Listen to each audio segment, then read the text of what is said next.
CM ಸಿದ್ದರಾಮಯ್ಯಗೆ MUDA ಸಂಕಷ್ಟ ಎದುರಾಗಿದೆ. ಮೂಡಾ ಹಗರಣ ಸಂಬಂಧ ಸಿಎಂ ಸಿದ್ದರಾಮಯ್ಯ ವಿರುದ್ಧ ಪ್ರಾಸಿಕ್ಯೂಷನ್ಗೆ ರಾಜ್ಯಪಾಲರು ಅನುಮತಿ ಕೊಟ್ಟಿದ್ದಾರೆ. ಸಿಎಂ ವಿರುದ್ಧ ಟಿಜೆ ಅಬ್ರಹಾಂ, ಸ್ನೇಹಮಯಿ ಕೃಷ್ಣ, ಪ್ರದೀಪ್ ಕುಮಾರ್ ಮೂವರು ಪ್ರತ್ಯೇಕವಾಗಿ ರಾಜ್ಯಪಾಲರಿಗೆ ದೂರು ಕೊಟ್ಟು ತನಿಖೆಗೆ ಆಗ್ರಹಿಸಿದ್ರು. ಈ ದೂರುಗಳನ್ನು ಆಧರಿಸಿ ಗವರ್ನರ್ ತನಿಖೆಗೆ ಅನುಮತಿ ಕೊಟ್ಟಿದ್ದಾರೆ. ನಿನ್ನೆ ಸಂಜೆ ಸಚಿವ ಸಂಪುಟ ಸಭೆ ನಡೆಸಿದ ಸಿಎಂ ಈ ಬಗ್ಗೆ ಚರ್ಚೆ ಮಾಡಿದ್ದಾರೆ. ಬಳಿಕ ಮಾತನಾಡಿದ ಸಿಎಂ ಹಾಗೂ ಡಿಸಿಎಂ ರಾಜ್ಯಪಾಲರ ಪ್ರಾಸಿಕ್ಯೂಷನ್ ನಡೆಗೆ ಖಂಡನೆಯನ್ನ ವ್ಯಕ್ತಪಡಿಸಿದ್ದಾರೆ. ಈ ಸಚಿವ ಸಂಪುಟ ಇನಾನಿಮಸ್ ಆಗಿ ಸಾಲಿಡಾರಿಟಿಯನ್ನ ಎಕ್ಸ್ಪ್ರೆಸ್ ಮಾಡಿದ್ದಾರೆ. ಪಕ್ಷ ಕೂಡ ಇದನ್ನ ಎಕ್ಸ್ಪ್ರೆಸ್ ಮಾಡಿದೆ. ಇಡೀ ಪಕ್ಷ ಕಾರ್ಯಕರ್ತರುಗಳು, ಶಾಸಕರುಗಳು, ಸಚಿವರುಗಳು ಸಾಲಿಡಾರಿಟಿಯನ್ನ ವ್ಯಕ್ತ ಮಾಡಿದ್ದಾರೆ. ಹೈಕಮಾಂಡ್ ಕೂಡ ಸಂಪೂರ್ಣವಾಗಿ ಈ ಸಂದರ್ಭದಲ್ಲಿ ನನ್ನ ಜೊತೆ ಇರ್ತೇವೆ ಅಂತೇಳಿ ದೂರವಾಣಿ ಮೂಲಕ ಮಾತನಾಡಿದ್ದಾರೆ. ಆದ್ದರಿಂದ ಹೈಕಮಾಂಡ್ನವರಿಗೆ ಮತ್ತು ಶಾಸಕ ಮಿತ್ರರಿಗೆ, ಕಾರ್ಯಕರ್ತರಿಗೆ, ಎಲ್ಲ ಲೋಕಸಭಾ ರಾಜ್ಯಸಭಾ ಸದಸ್ಯರುಗಳಿಗೆ ಎಲ್ಲರಿಗೂ ಕೂಡ ನಾನು ಈ ಸಂದರ್ಭದಲ್ಲಿ ಧನ್ಯವಾದಗಳನ್ನು ಹೇಳಲಿಕ್ಕೆ ಬಯಸ್ತೀನಿ. ಒಂದು ಬಹಳ ಪ್ರಮುಖವಾದಂಥ ಒಂದು ತೀರ್ಮಾನ ಏನಂದರೆ, ಇಡೀ ಕ್ಯಾಬಿನೆಟ್ ಮತ್ತು ಪಕ್ಷ ಎರಡೂ ಸೇರಿ ನಾವೆಲ್ಲ ಒಗ್ಗಟ್ಟಿನಿಂದ ಕರ್ನಾಟಕ ರಾಜ್ಯದ ಮುಖ್ಯಮಂತ್ರಿಗಳ ಪರವಾಗಿ ಇದ್ದೇವೆ. ಯಾವ ಕಾರಣಕ್ಕೂ ಯಾವ ಒತ್ತಡಕ್ಕೂ ಕೂಡ ಮಣಿದು ರಾಜೀನಾಮೆ ಕೊಡುವಂಥ ಪ್ರಶ್ನೆ ಉದ್ಭವ ಆಗುವುದಿಲ್ಲ. It is a firm commitment of the cabinet, government and the entire legislators. ಇದು ನಮ್ಮ ಪಕ್ಷದ ತೀರ್ಮಾನ. ರಾಷ್ಟ್ರೀಯ AICC ಇಂದ ಹಿಡಿದು ಕೆಳಗಡೆ ಇರೊಬ್ಬ ಕಾರ್ಯಕರ್ತರು ಕೂಡ ಇದು ಒಂದು ಅಚಲವಾದಂಥ ನಿರ್ಧಾರ. ಇದನ್ನು ನಾನು ಈ ಸಂದರ್ಭದಲ್ಲಿ ತಮಗೆ ತಿಳಿಸ್ಲಿಕ್ಕೆ ನಾನು ಪ್ರಯತ್ನ ಮಾಡ್ತಾ ಇದ್ದೀವಿ. ನಮ್ಮ ಸೆಂಟ್ರಲ್ ಗೌರ್ಮೆಂಟು ಉಪಯೋಗಿಸ್ಕೊಂಡು, ಗವರ್ನರ್ ಆಫೀಸ್ ಉಪಯೋಗಿಸ್ಕೊಂಡು ಏನಿದೊಂದು ರಾಜಕಾರಣ ನಡೀತಾ ಇದೆ, ಇದಕ್ಕೆ ನಾವು ನಮ್ಮ ಧಿಕ್ಕಾರವನ್ನು ನಾವು ಇಲ್ಲಿ ಹೇಳಲೇಬೇಕಾಗಿದೆ. ಇದನ್ನು ಕಂಡಮ್ ಮಾಡಲೇಬೇಕಾಗಿದೆ. ಇಲ್ಲಿ ಕಾನ್ಸ್ಟಿಟ್ಯೂಷನ್ ಹೆಡ್ ಇಟ್ಕೊಂಡು ಇಲ್ಲಿ ನಮ್ಮ ಏನು ಈ ರಾಜ್ಯದ ಒಂದು ಗೌರವಾನ್ವಿತವಾದಂಥ ಆ ಸಂಸ್ಥೆ ಇದೆ, ಆ ಸಂಸ್ಥೆಗೆ ಒಂದು ದೊಡ್ಡ ಅಪಮಾನ ಇವತ್ತು ಆಗ್ತಾಯಿದೆ. ಮುಡಾ ಹಗರಣ ಪ್ರಕರಣಕ್ಕೆ ಸಂಬಂಧಪಟ್ಟಂತೆ ಸಿಎಂ ವಿರುದ್ಧ ಮೈಸೂರು ಲೋಕಾಯುಕ್ತದಲ್ಲೇ ದೂರು ದಾಖಲಾಗುವ ಸಾಧ್ಯತೆ ಇದೆ. ಹೀಗಾಗಿ ಮೈಸೂರು ಲೋಕಾಯುಕ್ತ ಪೊಲೀಸರು ಅಲರ್ಟ್ ಆಗಿದ್ದಾರೆ. ಸಿಎಂ ಸಿದ್ದರಾಮಯ್ಯ ಅವರ ವಿರುದ್ಧ ಎಫ್ಐಆರ್ ದಾಖಲು ಸಾಧ್ಯತೆ ಇದೆ. ಹಗರಣಕ್ಕೆ ಸಂಬಂಧಿಸಿದಂತೆ ಕಾನೂನು ಕ್ರಮ ಜರುಗಿಸಲು ರಾಜ್ಯಪಾಲರು ಆದೇಶ ಕೊಟ್ಟಿದ್ದಾರೆ. ರಾಜ್ಯಪಾಲ ಥಾವರ್ ಚಂದ್ ಗೆಹ್ಲೋಟ್ ಅನುಮತಿ ನೀಡಿದ ಬೆನ್ನಲ್ಲೇ ಲೋಕಾಯುಕ್ತ ಅಲರ್ಟ್ ಆಗಿದೆ. ಮೊದಲು ಮೈಸೂರು ಲೋಕಾಯುಕ್ತರ ಕಚೇರಿ ಆದೇಶ ತಲುಪಲಿದ್ದು, ನಂತರ ಎಫ್ಐಆರ್ ದಾಖಲಾಗುವ ಸಾಧ್ಯತೆ ಇದೆ. ನಂತರ ಬೆಂಗಳೂರಿನ ವಿಶೇಷ ಜನಪ್ರತಿನಿಧಿಗಳ ನ್ಯಾಯಾಲಯಕ್ಕೆ ವರ್ಗಾವಣೆಗೊಳ್ಳುವ ಸಾಧ್ಯತೆ ಇದೆ. ಸಿಎಂ ವಿರುದ್ಧ ರಾಜ್ಯಪಾಲರು ಪ್ರಾಸಿಕ್ಯೂಷನ್ಗೆ ಅನುಮತಿ ಕೊಟ್ಟ ಬೆನ್ನಲ್ಲೇ ಸಿಎಂ ಸಿದ್ದರಾಮಯ್ಯ ಹೈಕೋರ್ಟ್ಗೆ ರಿಟ್ ಅರ್ಜಿ ಸಲ್ಲಿಸಲು ಮುಂದಾಗಿದ್ದಾರೆ. ನಾಳೆ ಸಿಎಂ ಪರವಾಗಿ ವಕೀಲರಾದ ಕಪಿಲ್ ಸಿಬಲ್, ಅಭಿಷೇಕ್ ಮನು ಸಿಂಘ್ವಿ ಪ್ರಾಸಿಕ್ಯೂಷನ್ಗೆ ಅನುಮತಿ ರದ್ದು ಕೋರಿ ಹೈಕೋರ್ಟ್ಗೆ ರಿಟ್ ಅರ್ಜಿ ಸಲ್ಲಿಸಲು ಸಿದ್ಧತೆಯನ್ನ ನಡೆಸಿದ್ದಾರೆ.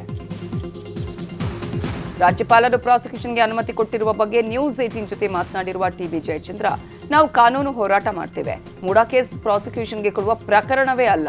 ಈಗಾಗಲೇ ಸಿಎಂ ಜೊತೆ ಕಾನೂನು ಹೋರಾಟದ ಬಗ್ಗೆ ಚರ್ಚೆ ಮಾಡಿದ್ದೇವೆ. ಕಾನೂನು ಹೋರಾಟದಲ್ಲಿ ನಮಗೆ ಜಯ ಸಿಗುತ್ತೆ ಅಂತ ಹೇಳಿದ್ದಾರೆ. ಇದೇ ವಿಚಾರವಾಗಿ ಸಿಎಂ ಕಾನೂನು ಸಲಹೆಗಾರ ಪೊನ್ನಣ್ಣ ಕೂಡ ಮಾತನಾಡಿದ್ದಾರೆ. ಕಾನೂನು ಹೋರಾಟವನ್ನ ಮಾಡೇ ಮಾಡ್ತೇವೆ ಅಂತ ಹೇಳಿದ್ದಾರೆ. ರಾಜ್ಯಪಾಲರ ಹುದ್ದೆಯನ್ನ ದುರುಪಯೋಗ ಮಾಡತಕ್ಕಂಥ ಜನರಿದ್ದಾರೆ ಅಂತೇಳಿ ಭಾವನೆ ಬರ್ತದೆ.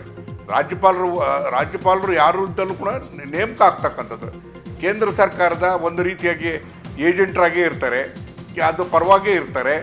ಇಂಥ ಸಂದರ್ಭದಲ್ಲಿ ಅವರು ಯಾವಾಗಲೂ ಕೂಡ ವಾಸ್ತವಿಕವಾಗಿ ಇದು ಪ್ರಜಾಸತ್ತಾತ್ಮಕವಾಗಿರ್ತಕ್ಕಂಥ ವ್ಯವಸ್ಥೆಯಲ್ಲಿ ಅದನ್ನು ದೂರದೃಷ್ಟಿ ಇಟ್ಕೊಂಡು ನಾವು ಯೋಚನೆ ಮಾಡಬೇಕಾಗ್ತದೆ. ರಾಜ್ಯಪಾಲರು ಬರೀ ನೋಟಿಸ್ಗೆ ಸೀಮಿತವಾಗಲಿಲ್ಲ. ಇವತ್ತು ಅವರು ತೀರ್ಮಾನವನ್ನು ಕೊಟ್ಟಿದ್ದಾರೆ. ಅವರು 17A ಪರ್ಮಿಷನ್ನು ಮತ್ತು 19 ಸ್ಯಾಂಕ್ಷನ್ ಕೊಟ್ಟಿದ್ದೀವಿ ಅಂತ ಹೇಳುವಂಥ ತೀರ್ಮಾನವನ್ನು ಕೊಟ್ಟಿದ್ದಾರೆ. ಅದು ಸಂಪೂರ್ಣವಾಗಿ ಕಾನೂನು ಬಾಹಿರ, ಸಂವಿಧಾನ ಬಾಹಿರ, ಸಂವಿಧಾನ ವಿರುದ್ಧವಾದಂಥ ನಡೆ, ಪ್ರಜಾಪ್ರಭುತ್ವ ವಿರುದ್ಧವಾದಂಥ ನಡೆ.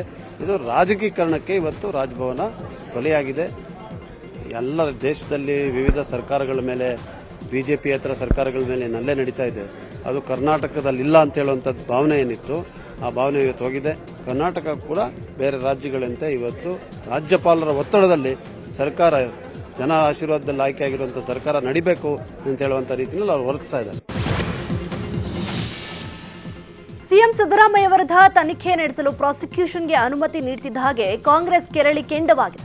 ಸಚಿವರೆಲ್ಲರೂ ಸಿಎಂ ಪರವಾಗಿ ನಿಲ್ಲುವುದಾಗಿ ಹೇಳಿದ್ದಾರೆ. ಈ ನಡುವೆ ಎಐಸಿಸಿ ಅಧ್ಯಕ್ಷ ಮಲ್ಲಿಕಾರ್ಜುನ್ ಖರ್ಗೆ ಬೆಂಗಳೂರಿಗೆ ಆಗಮಿಸಿದ್ದು ಕುತೂಹಲ ಕೆರಳಿಸಿತ್ತು. ಖರ್ಗೆ ನಿವಾಸಕ್ಕೆ ಭೇಟಿ ನೀಡಿದ ಸಿಎಂ, ಡಿಸಿಎಂ ಸಚಿವರು ಚರ್ಚೆಯನ್ನು ನಡೆಸಿದ್ದಾರೆ. ಕಾನೂನು ಹೋರಾಟ, ಪಕ್ಷದಿಂದ ಪ್ರತಿಭಟನೆ ಕುರಿತು ಮಾತುಕತೆ ನಡೆಸಿದ್ದಾರೆ ಎನ್ನಲಾಗಿದೆ. ನಮ್ಮ ಎಐಸಿಸಿ ಅಧ್ಯಕ್ಷರವರು ನಮ್ಮ ಹೈಕಮಾಂಡು ಅವ್ರಿಗೆ ಈ ರಾಜ್ಯದಲ್ಲಿ ಯಾವ ರೀತಿ ಅಧಿಕಾರ ದುರುಪಯೋಗ ಆಗ್ತಾ ಇದೆ ಅನ್ನೋದನ್ನು ಅವ್ರಿಗೆ ಬ್ರೀಫ್ ಮಾಡಿದ್ದೀವಿ. ಏನೇನು ನಡೀತಾ ಇದೆ, ಬೇರೆಯವ್ರಿಗೆ ಯಾವ ರೀತಿ ರಾಜಕೀಯವಾಗಿ ಏನೇನು ಪ್ರಯತ್ನ ಮಾಡ್ತಾ ಇದ್ದಾರೆ, ಈ ಸರ್ಕಾರನ ಅಸ್ಥಿರಗೊಳಿಸಲಿಕ್ಕೆ ಏನೆಲ್ಲ ನಡೀತಾ ಇದೆ, ಮುಖ್ಯಮಂತ್ರಿಗಳ ಮೇಲೆ ಯಾವ ರೀತಿ ಷಡ್ಯಂತ್ರ ಮಾಡ್ತಾ ಇದ್ದಾರೆ, ಇವೆಲ್ಲ ಕೂಡ ಅವ್ರಿಗೆಲ್ಲ ಎಕ್ಸ್ಪ್ಲೇನ್ ಮಾಡಿದ್ದೀವಿ. ಬೇರೆ ಬೇರೆ ಕೂಡ ಈ ರಾಜ್ಯಗಳಲ್ಲಿ ಇವೆಲ್ಲ ಇಂಥ ಘಟನೆಗಳೆಲ್ಲ ನಡೆದಿದೆ. ಸಿಎಂ ಸಿದ್ದರಾಮಯ್ಯ ವಿರುದ್ಧ ರಾಜ್ಯಪಾಲರು ಪ್ರಾಸಿಕ್ಯೂಷನ್ಗೆ ಅನುಮತಿ ನೀಡಿರುವುದನ್ನು ಖಂಡಿಸಿ ನಾಳೆ ಕಾಂಗ್ರೆಸ್ ರಾಜ್ಯದಾದ್ಯಂತ ಪ್ರತಿಭಟನೆಗೆ ಕರೆ ಕೊಟ್ಟಿದೆ. ಈ ಬಗ್ಗೆ ಮಾತನಾಡಿದ ಡಿಸಿಎಂ, ಕೆಪಿಸಿಸಿ ಅಧ್ಯಕ್ಷ ಡಿಕೆ ಶಿವಕುಮಾರ್ ಸೋಮವಾರ ರಾಜ್ಯದಾದ್ಯಂತ ಪ್ರತಿಭಟನೆ ಹಮ್ಮಿಕೊಂಡಿದ್ದು ಪಕ್ಷದ ಎಲ್ಲಾ ಕಾರ್ಯಕರ್ತರು, ನಾಯಕರು ಈ ಪ್ರತಿಭಟನೆಯಲ್ಲಿ ಪಾಲ್ಗೊಳ್ಳಬೇಕು ಅಂತ ಮನವಿ ಮಾಡಿದ್ದಾರೆ. ಪ್ರತಿಭಟನೆಗೆ ಆಯಾ ಜಿಲ್ಲಾ ಉಸ್ತುವಾರಿ ಸಚಿವರು, ಶಾಸಕರು, ಪದಾಧಿಕಾರಿಗಳು ಕಡ್ಡಾಯವಾಗಿ ಭಾಗಿಯಾಗುವಂತೆ ಸೂಚನೆ ಕೊಟ್ಟಿದ್ದಾರೆ. ಏನೇನು ನಾವು ವಿಚಾರನ ಅವ್ರಿಗೆ ತಿಳಿಸಿದ್ದೀವಿ. ನಾವು ಅವ್ರಿಗೆ ಏನೇನು ಅಂತ ತಿಳಿಸಿದ್ದೀವಿ. ಕಾನೂನಿನ ಚೌಕಟ್ಟಿನಲ್ಲಿ ನಾವು ಸೋಮವಾರ ಕೋರ್ಟ್ಗೆ ಮೂವ್ ಮಾಡ್ತಾ ಇದ್ದೀವಿ. ಅದನ್ನು ಅವ್ರಿಗೆ ತಿಳಿಸಿದ್ವಿ. ನಮ್ಮ ಪಕ್ಷದ ಸಂಘಟನೆ ಕೂಡ ಆಗ್ತಾಯಿದೆ. ನಾನು ಎಲ್ಲ ನಮ್ಮ ಕಾರ್ಯಕರ್ತರಿಗೆ, ಮುಖಂಡರಿಗೆ ಸೋಮವಾರ ಏನು ನಾವು ಪ್ರತಿಭಟನೆ ಪ್ರತಿ ಜಿಲ್ಲೆಯಲ್ಲೂ ಇಟ್ಕೊಂಡಿದ್ದೀವಿ. ಭಾಳ ಹುಷಾರಾಗಿರಬೇಕು. ಕೆಲವು ಕಿಡಿಗೇಡಿಗಳು ಏನಾದ್ರು ಮಾಡಿ ಮುಡಾ ಕೇಸ್ನಲ್ಲಿ ಪ್ರಾಸಿಕ್ಯೂಷನ್ ಅನುಮತಿ ವಿಚಾರದ ಕುರಿತು ಬೆಂಗಳೂರಿನಲ್ಲಿ ಸುದ್ದಿಗೋಷ್ಠಿ ನಡೆಸಿ ಮಾತನಾಡಿದ ಡಿಸಿಎಂ ಡಿಕೆ ಶಿವಕುಮಾರ್, ಸಿಎಂ ರಾಜೀನಾಮೆ ಕೊಡೋ ಅಗತ್ಯವಿಲ್ಲ. ನಾವೆಲ್ಲ ಸಿಎಂ ಪರ ಇದ್ದೇವೆ. ನಮ್ಮ ಸರ್ಕಾರದಲ್ಲಿ ಯಾವುದೇ ಹಗರಣ ಆಗಿಲ್ಲ. ರಾಜ್ಯಪಾಲರದ್ದು ಸಂವಿಧಾನ ವಿರೋಧಿ ನಡೆ. ಪ್ರಾಸಿಕ್ಯೂಷನ್ನಿಂದ ಸರ್ಕಾರಕ್ಕೆ ಏನೂ ತೊಂದರೆ ಆಗಲ್ಲ. ನಾವೆಲ್ಲರೂ ಸಿಎಂ ಪರ ಇದ್ದೇವೆ. ಕಾನೂನು ಹೋರಾಟ ಮಾಡ್ತೇವೆ ಅಂತ ಹೇಳಿದ್ದಾರೆ. ಇನ್ನು ಇದೇ ವಿಚಾರವಾಗಿ ಗೃಹ ಸಚಿವ ಪರಮೇಶ್ವರ್, ದಿನೇಶ್ ಗುಂಡೂರಾವ್, ಲಕ್ಷ್ಮೀ ಹೆಬ್ಬಾಳ್ಕರ್, ಮಾಜಿ ಸಂಸದ ಡಿಕೆ ಸುರೇಶ್, ಶಿವಾನಂದ ಪಾಟೀಲ್, ಜಮೀರ್ ಅಹಮದ್ ಕೂಡ ಕಿಡಿಕಾರಿದ್ದಾರೆ.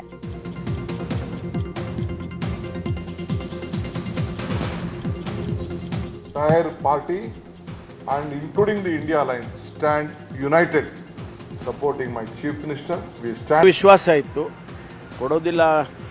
ನಾವೆಲ್ಲ ಎಕ್ಸ್ಪ್ಲನೇಷನ್ ಕೊಟ್ಟ ಮೇಲೆ, ಕ್ಯಾಬಿನೆಟ್ಟು ಅಡ್ವೈಸ್ ಮಾಡಿದ ಮೇಲೂ ಕೂಡ ಅವ್ರು ಕೊಡೋದಿಲ್ಲ ಅಂತ ನಾವು ಭಾವಿಸಿದ್ದು.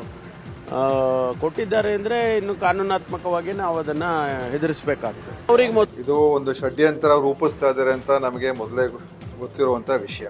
ಕೇಂದ್ರದ ಮೋದಿ ಸರ್ಕಾರ ಇವತ್ತು ಎಲ್ಲ ಸಂವಿಧಾನ ಹುದ್ದೆಗಳನ್ನು ಸರ್ವನಾಶ ಮಾಡೋದಕ್ಕೆ ಹೊರಟಿರುವಂಥದ್ದು. ಈ ದೇಶದಲ್ಲಿ ಎಲ್ಲ ದುರುಪಯೋಗ ಪಡಿಸ್ಕೊಡ್ತಾ ಇರ್ತಕ್ಕಂಥ ನಾವು ನೋಡಿದ್ದೀವಿ. ಇದು ನಿಜವಾಗ್ಲೂ ಹೇಳಬೇಕು ಅಂತಂದರೆ ಪ್ರಜಾಪ್ರಭುತ್ವದ ಕಗ್ಗೊಲೆ ಅಂತ ಹೇಳಲಿಕ್ಕೆ ಬಯಸ್ತೇನೆ. ಇಡೀ ಕರ್ನಾಟಕ ರಾಜ್ಯದ ಜನತೆ ಆಗಿರ್ಬೋದು, ಇಡೀ ಕಾಂಗ್ರೆಸ್ ಪಕ್ಷದ ಕಾರ್ಯಕರ್ತರು, ಶಾಸಕರು, ಮಂತ್ರಿಗಳು, ನಾವೆಲ್ಲರೂ ಕೂಡ ಮುಖ್ಯಮಂತ್ರಿಗಳಾದಂಥ ಬಡವರ ದೀನರ ಪರವಾಗಿ ಇದ್ದಂಥ ಸಿದ್ದರಾಮಯ್ಯ ಸಾಹೇಬ್ರ ಜೊತೆಯಲ್ಲಿ ನಾವಿದ್ದೀವಿ. ನಮಗೆ ರಾಜ್ಯಪಾಲ ಬಿಜೆಪಿಯೇತರ ಸರ್ಕಾರಗಳನ್ನು ಅಸ್ಥಿರಗೊಳಿಸಲು ಮೋಶಾ ಜೋಡಿಯ ಅಸ್ತ್ರಗಳು ಒಂದೆರಡಲ್ಲ ಅಂತ ಕಾಂಗ್ರೆಸ್ ಎಕ್ಸ್ನಲ್ಲಿ ಪೋಸ್ಟ್ ಹಾಕಿದೆ.